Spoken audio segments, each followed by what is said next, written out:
नमस्कार मंडळी. भोगी म्हटलं की त्यासोबत खाण्यासाठी बाजरीची भाकरी प्रत्येक घराघरामध्ये बनवली जाते. तीळ लावून भाकरी बनवली जाते आणि थंडीच्या दिवसात बाजरी खावी त्यामुळे प्रत्येकाला आवडणारी अशी ही बाजरीची भाकरी थोडीशी कुडकुडीत असली की चवीला छान लागते.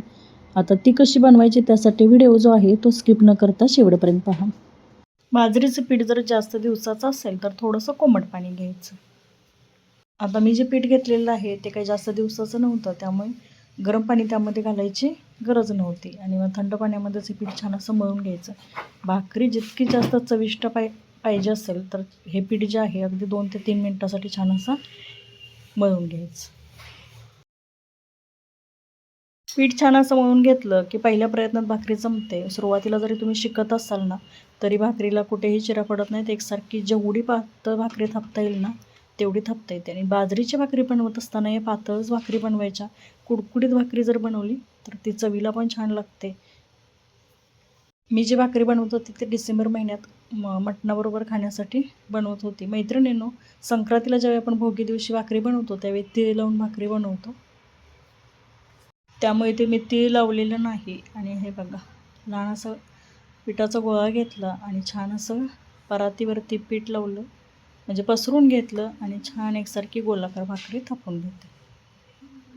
हलक्या हाताने भाकरी फिरवत राहिलं की भाकरी तळाला चिटकत नाही परातीला आणि एकसारखी थापता येते. जेवढी पातळ थापता येईल तेवढी पातळ अशी थापून घ्यायची. आणि गोल अशी भाकरी झालेली आहे. इकडे तवा गरम झालेला आहे.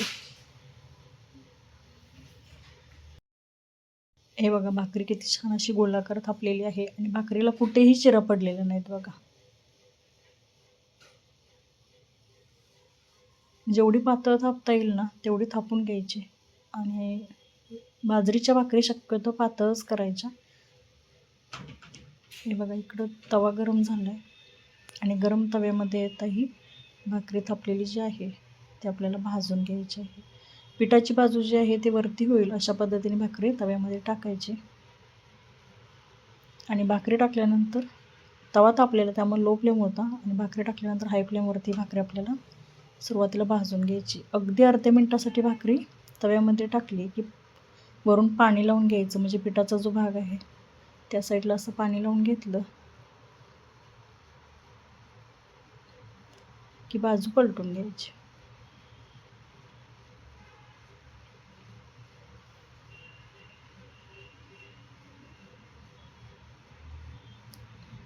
माझ्या भाकरी थोड्याशा मोठ्याच आहेत आणि तवा लहान होता त्यामुळे मी थोडंसं तवा भरून अशी भाकरी झालेली होती.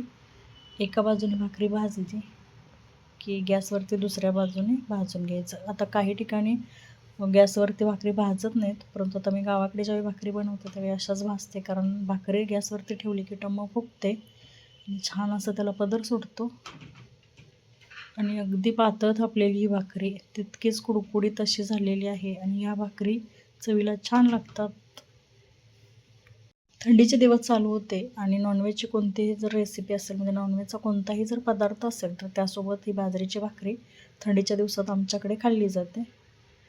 तुम्ही संक्रांतीला जर बनवत असाल तर तीळ लावून भाकरी बनवा. आणि भोगीच्या भाजीबरोबर ही भाकरी प्रत्येक घराघरात बनवली जाते. तसे आमच्याही भागामध्ये भोगीच्या दिवशी बाजरीची भाकरी बनवतात. सर्व भाकरी बनवून घेते आणि मला सांगा मैत्रिणींनो, ही भाकरी कशी झालेली आहे बघा. छान अशी हलकी फुलकी झाली.